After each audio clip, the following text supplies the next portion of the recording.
یہ ہیں یوسف اور سلمہ۔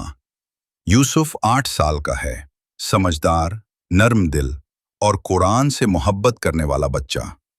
سلمہ اس کی چھوٹی بہن ہے، صرف 6 سال کی، پیاری، معصوم اور ہر بات کو سیکھنے کی شوقین۔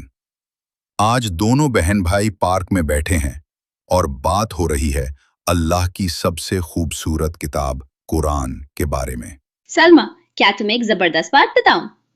جو بچہ قرآن پڑھتا ہے اور اس پر عمل کرتا ہے، قیامت کے دن اللہ تعالیٰ اس کے والدین کے سروں پر ایک تاج رکھے گا۔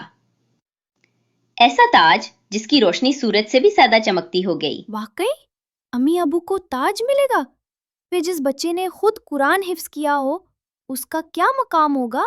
بہت اونچا مقام۔ ہمارے پیارے نبی صلی اللہ علیہ وسلم فرمایا کہ جو قرآن یاد کرتا ہے وہ قیامت کے دن اللہ کے نیک فرشتوں کے ساتھ ہوگا۔ واہ بھائی، میں بھی قرآن حفظ کرنا چاہتی ہوں تاکہ امی ابو کو تاج ملے اور میں جنت میں نیک لوگوں کے ساتھ رہوں۔ چلو پھر آج سے ہم دونوں قرآن یاد کرتے ہیں، اور صرف یاد نہیں، اس پر عمل بھی کریں گے انشاءاللہ۔ آؤ بچوں، ہم سب قرآن یاد کریں، اس پر عمل کریں اور اپنے ماں باپ کا فخر بنیں۔